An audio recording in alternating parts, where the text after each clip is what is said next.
January 28, 1975. Detroit, Michigan. A bitter, howling winter wind cut through the industrial streets of the Motor City. Snow fell heavily, coating the pavement in a thick layer of slush and ice. Inside a quiet, poorly lit parking lot on the city's east side, a lone patrol car rolled slowly past a dark sedan. Something wasn't right. The driver's side door was slightly ajar, and the dome light inside flickered faintly. When the officers stepped out to investigate, their flashlights cut through the darkness, illuminating a terrifying scene. Slumped over the steering wheel was Jenny Lawson, a well-known local businessman. He had been shot twice at point-blank range. Blood stained the leather seats, and the engine was still softly humming in the freezing night air. Within hours, news of the brutal murder spread across Detroit like wildfire. The police department was under immense public pressure. The city was gripped by fear, politicians were demanding immediate answers, and detectives were desperate for a quick arrest. They didn't need the truth, they needed a name. Just 48 hours later, miles away in a quiet neighborhood, 27-year-old Richard Phillips was sitting in his living room. He was a simple, hard-working auto mechanic, a man whose hands were stained with motor oil, and whose entire life revolved around family and quiet routine. He had no criminal record. He had never held a gun in his life. Suddenly, his front door was kicked open. Heavy boots echoed through the hallway. Armed police officers swarmed his home, slamming him against the wall and forcing his arms behind his back. Metal handcuffs clicked tightly around his wrists. As Richard was dragged out into the freezing night, wearing only a light shirt, he screamed into the darkness, asking what he had done. The officers said nothing. They shoved him into the back of a cruiser and sped away into the night. That frozen January evening was the last time Richard Phillips would see the outside world as a free man for nearly half a century. No one in that police department cared that he was innocent. No one cared that he was sleeping in his own bed at the time of the murder. A machine had been set in motion, a broken system that was about to swallow an innocent human life whole. Richard Phillips was about to spend 16,425 consecutive days behind bars. 45 unbroken years in America's deadliest prisons for a crime he knew absolutely nothing about. This is the tragic, infuriating, and ultimately triumphant story of the longest wrongful prison sentence served in United States history. To truly understand the tragedy of Richard Phillips, you have to understand who he was before the state erased his identity. In the early 1970s, Richard was a man who believed in the American dream. Raised with strong working-class values, he spent his days under the hoods of muscle cars, repairing engines, changing oil, and building a modest life with his own two hands. He was soft-spoken, preferred to stay out of trouble, and spent his weekends painting or listening to vinyl records in his small apartment. He was a man who trusted authority. He believed that if you worked hard, minded your own business, and respected the law, the system would protect you. He had no idea how naive that belief was. In 1975, Detroit was a city undergoing immense social strain. Crime rates were climbing, and the police department was under a microscope. Detectives assigned to the Jenny Lawson murder case were running out of time. Days turned into a week, and every lead they followed went nowhere. There were no fingerprints on the victim's car. There was no murder weapon. There were no blood tracks, no physical evidence, and not a single eyewitness who could place anyone at the scene of the crime. In a normal, functioning justice system, an investigation without evidence forces detectives to dig deeper, to analyze forensics, and to keep searching for the true killer. But in Detroit in 1975, the detectives chose a far simpler route. They looked for someone they could easily frame. They began rounding up young men from the neighborhood, putting intense pressure on low-level criminals, searching for anyone willing to trade a lie for their own freedom. And that was when a man named Michael walked into the interrogation room. Michael was a local acquaintance of Richard, someone Richard considered a casual friend. But Michael was in deep trouble. Just days after the murder of Jenny Lawson, Michael had been caught red-handed by police during a violent armed robbery. Facing 30 to 40 years in a maximum security prison, Michael was terrified. Inside the dim, smoke-filled walls of the police station, detectives laid out the cards on the table. They told Michael that if he gave them the murderer of Jenny Lawson, his own armed robbery charges would magically vanish. He would walk out a free man. Michael didn't hesitate. He looked the detectives in the eye and gave them the name of an innocent man, Richard Phillips. The deal was struck in the dark. In exchange for his complete immunity, Michael fabricated a cold, methodical story. He told investigators that on the night of January 28th, he had accompanied Richard Phillips to the quiet parking lot on the east side. He claimed that he watched Richard pull out a revolver, step up to Jenny Lawson's car window, and fire 2 deadly shots into the victim's chest. It was a complete fantasy, a story manufactured in a matter of minutes to save a criminal from going to prison. Any competent investigator would have analyzed Michael's story with extreme skepticism. They would have asked for physical proof. Where was the gun? Where were the clothes Richard was wearing? Did Richard have gunshot residue on his hands? Did his boots match the footprints found in the snow at the crime scene? The police checked none of it. In fact, when they searched Richard's home and garage, they found absolutely nothing. No weapon, no bloodstained clothes, no money from the victim, nothing. Richard's hands were clean, except for the grease from his auto shop. When detectives brought Richard into the interrogation room, they subjected him to hours of aggressive questioning.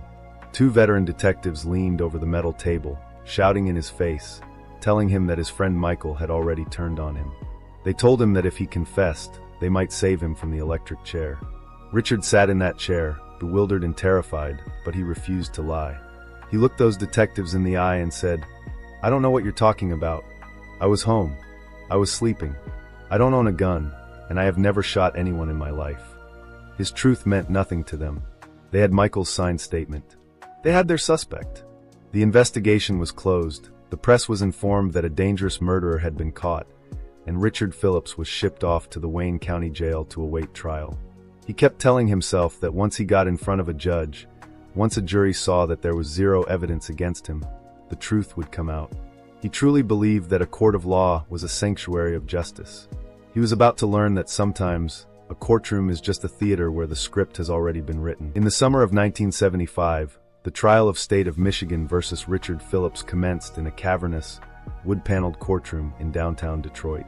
Richard sat at the defense table wearing a cheap, oversized suit. Beside him was a court-appointed public defender, a lawyer who was overwhelmed with dozens of cases, underpaid, and clearly unprepared. He had spent less than 20 minutes total talking to Richard before the trial began. He hadn't called a single defense expert, he hadn't investigated Michael's criminal background, and he hadn't bothered to locate witnesses who could confirm Richard's presence at home on the night of the murder. Across the room sat the prosecution, confident, aggressive, and backed by the full weight of the state government. The prosecutor opened the case not with physical evidence, but with pure emotion. He painted Richard as a cold-blooded assassin, a man who executed an innocent businessman in the dead of night for pocket change. And then he called his star witness to the stand, Michael. The courtroom grew dead silent as Michael walked to the witness stand, placed his hand on the Bible, and swore to tell the truth. For 2 hours, Richard watched in absolute horror as a man he knew, a man he had shared meals with, sat just a few feet away and lied under oath. Michael pointed his finger directly at Richard, telling the jury in a calm, rehearsed voice, "That's the man who shot Jenny Lawson." Richard's attorney barely cross-examined him. He failed to point out to the jury that Michael was getting a free pass on an armed robbery charge in exchange for this testimony. He failed to highlight that Michael's story contradicted the physical layout of the crime scene. When the prosecution rested, Richard took the stand in his own defense. His voice shook, but his words were clear. He looked at the 12 jurors, men and women from his own community, and begged them to see the truth. "I am an innocent man," Richard declared. "I was at home. I have worked my whole life. I didn't kill Jenny Lawson. Michael is lying to save himself." The jury deliberated for less than 2 hours. In legal terms, 2 hours of deliberation for a first-degree murder trial is practically instant. When the jury walked back into the room, Richard stood up, his heart hammering against his ribs.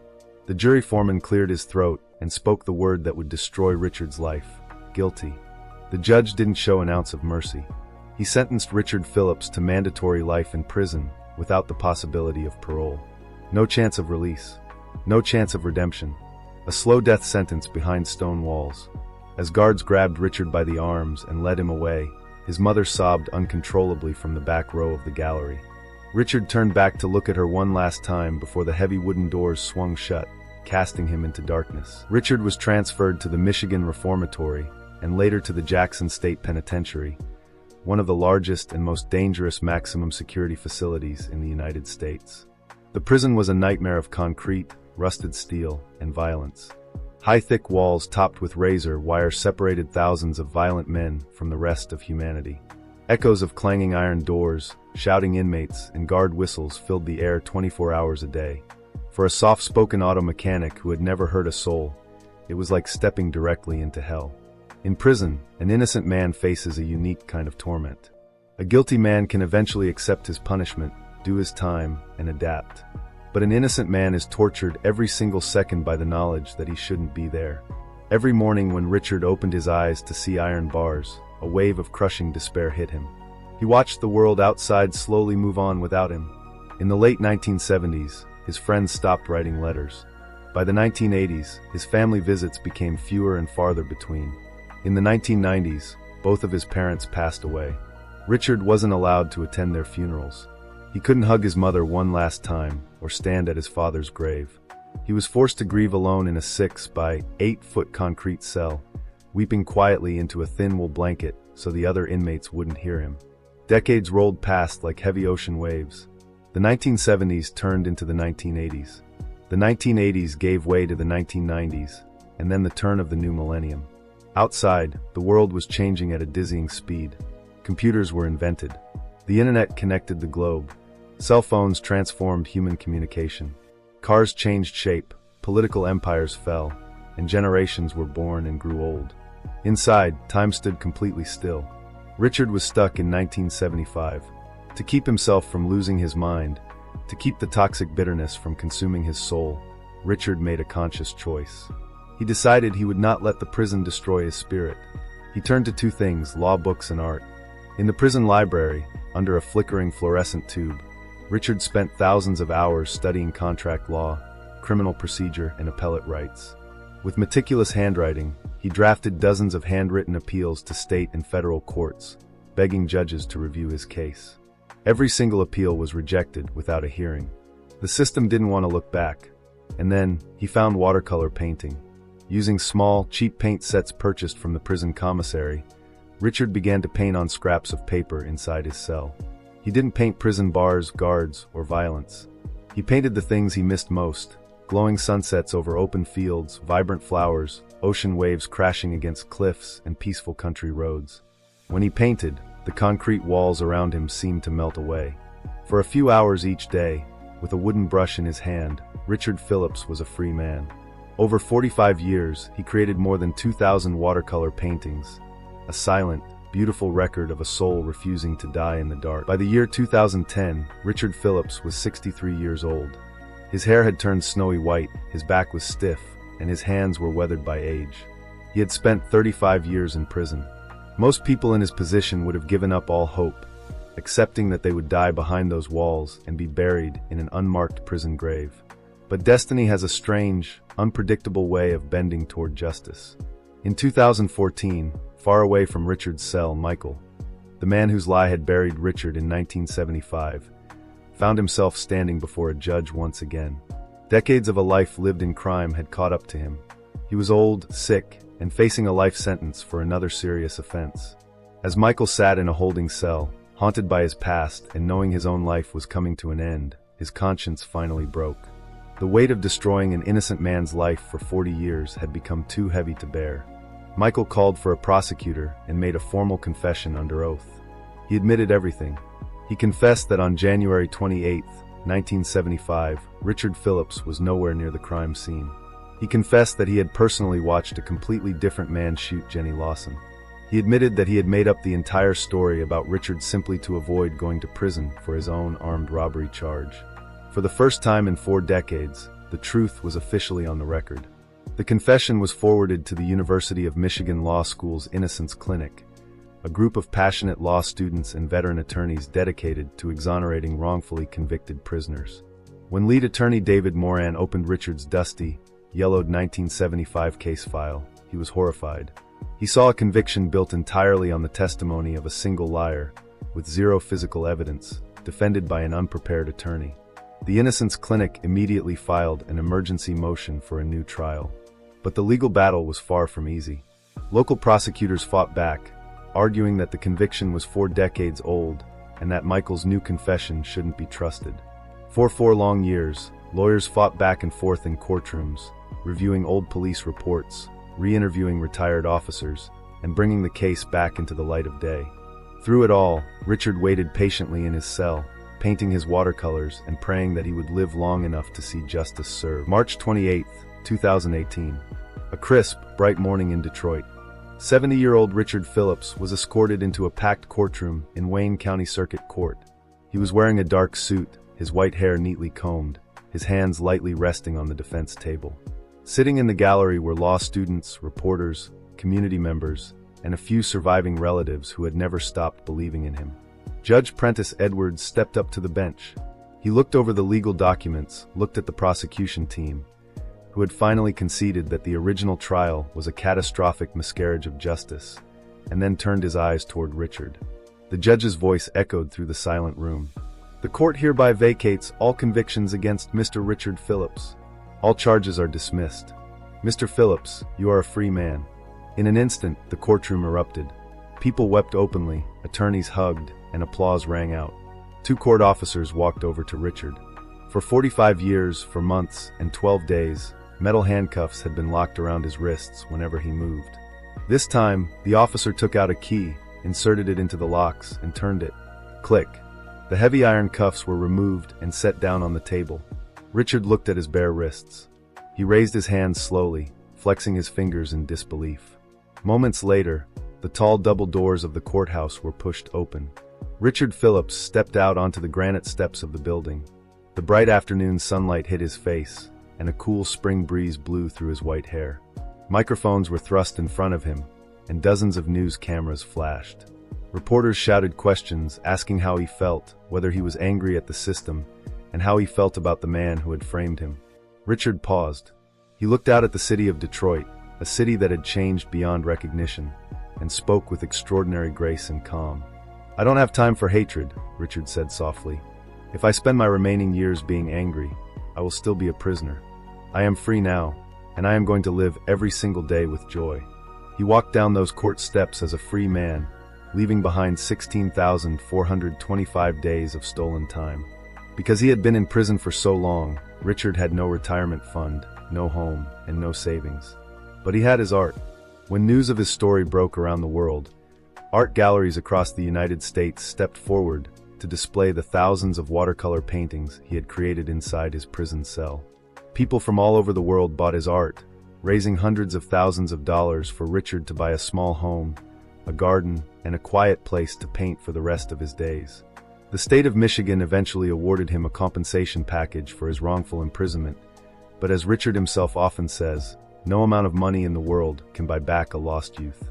It cannot buy back the funerals of your parents, the holidays missed, or the simple joy of walking down a street in your 20s.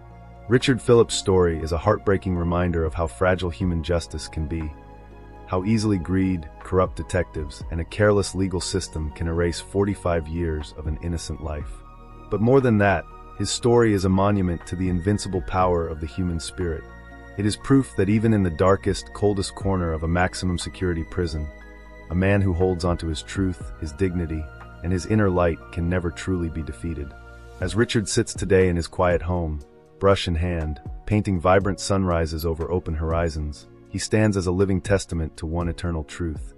Justice may be delayed, it may be buried under 45 years of lies, but in the end, the truth will always find its way into the light.